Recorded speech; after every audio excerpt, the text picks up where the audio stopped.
is spiritual bankruptcy.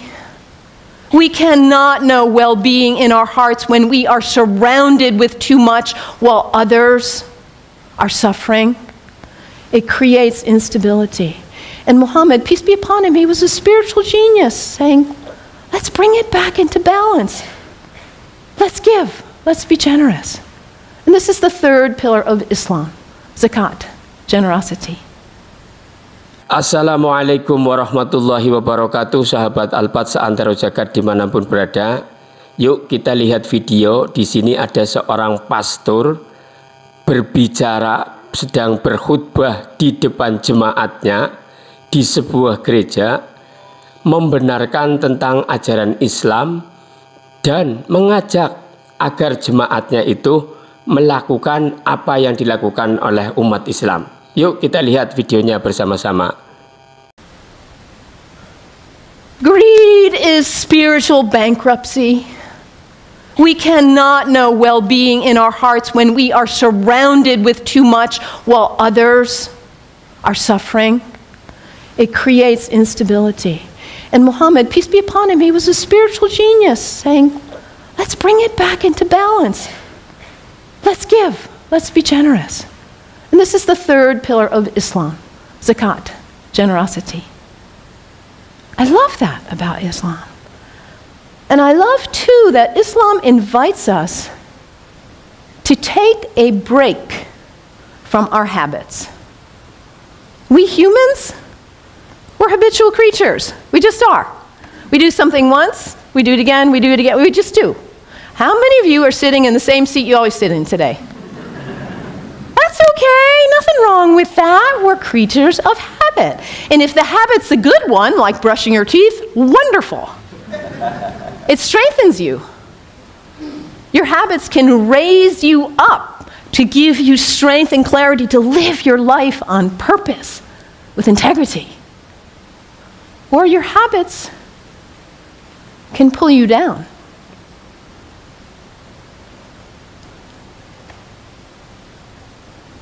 To take a break from your habits, because what happens when you try to take a break from your habit, when you try to stop reaching for whatever it is and you cannot? What is it for you? Coffee? Sugar? Alcohol? Drugs? Sex? Shopping? Your cell phone? Your tablet? Gossip? What is it for you, this behavior that you're caught in? You know it's not worthy of your best self, and yet there you are. It's addiction, isn't it? When we can't stop reaching for it, we can't stop doing it. And yet your life is so valuable, you matter. And to live your life on purpose and to cultivate the habits that raise you and strengthen you so you can be your most beautiful, best, loving, caring, giving self. So to take a break from your habits so you see who's in the driver's seat in your life. And put yourself back in the driver's seat. Whatever it is for you, there are other people in this room who have also struggled with addiction in this way and who have overcome it. You can get help. You can do it. Your life matters. It's valuable. This is the next pillar of Islam, fasting. Fasting not just from food, but fasting from other activities and behaviors as well. And when we fast from food in particular, and it says over again and again in the Quran, fasting is good for you if you only knew. Because we put too much in our bodies, don't we? We stress them. We overeat and put junk. And we don't honor the beauty of ourselves. And also, when we fast, hunger is not a theory in the head, it's an experience in the body when we fast from food, that feeling. And then when you see somebody else on the street who is begging, it's not a theory. You feel empathy because you know what hunger feels like.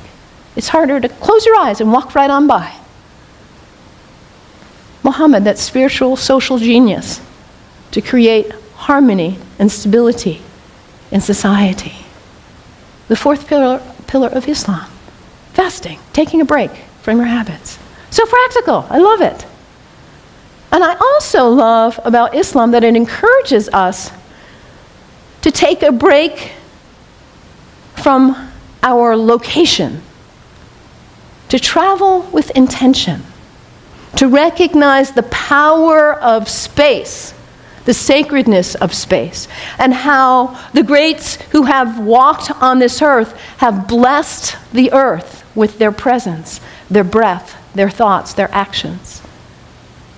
I know you are on the verge of a major decision about this sacred space for you. You have made this place sacred by your presence here. And as you perhaps choose to move on, you will perhaps make a new place sacred by your use and your love. The earth is sacred. Our places are sacred. And when we travel with intention, we are changed by it. This is the fifth pillar of Islam, pilgrimage. And for Muslims, the pilgrimage is to Mecca, which none of us will probably go there. But where is pilgrimage for you? My last name is Kennedy. My family is Irish. My parents have gone to Ireland. My mother says there are no words to express what it is like to walk in that place of our ancestors, of the great Celtic saints and sages. It may not be Ireland for you or Mecca, but where is it for you? Anybody been to Walden? The place where that great book was written? It's a place of pilgrimage for many of us. Anybody been to Transylvania? A place of pilgrimage for many of us. And what happens when we go? We leave our usual haunts. We travel with intention. We let ourselves be changed, be opened by new experiences, new interactions. And we come back and we are not the same. We look at our lives and we say, why was I doing that? I'm not going to waste my one wild and precious life on that. And we come back renewed and with a new value, a new understanding of the sacredness of our location, the beauty of the earth. I love this about Islam. So practical. What's the one thing that matters in your life? Hit that reset button regularly so you come back to your purpose. And don't be self-centered. Be always concerned about others and their needs, those less well off especially. And recognize the sacredness of the temple of your body. Cultivate habits that are worthy of you, that lift you to the best of who you are. And recognize the sacredness of space and the gift of the ancestors, the sages, the saints, the prophets who have gone before us and held a beacon of example for us. Travel with intention. Let yourself be changed. The 5 pillars of Islam. What great practical advice for living your life on purpose. And yet at the same time as all of what I've told you is true, the beauty of this great tradition, we are being whipped up into fear against Muslims and Islam. Luar biasa, semoga semua jemaat yang ada di situ beserta pasturnya semua akan diberi hidayah oleh Allah Subhanahu wa taala. Amin ya rabbal alamin. Dan teruntuk kita yang sudah memeluk agama Islam, yang sudah mendapat hidayah dari Allah Subhanahu wa taala, maka sepatutnya untuk menjaga. Orang lain saja sudah membenarkan tentang ajaran kita. Maka cara kita untuk membenarkan ajaran kita adalah menjalankan, diaplikasikan dalam keseharian.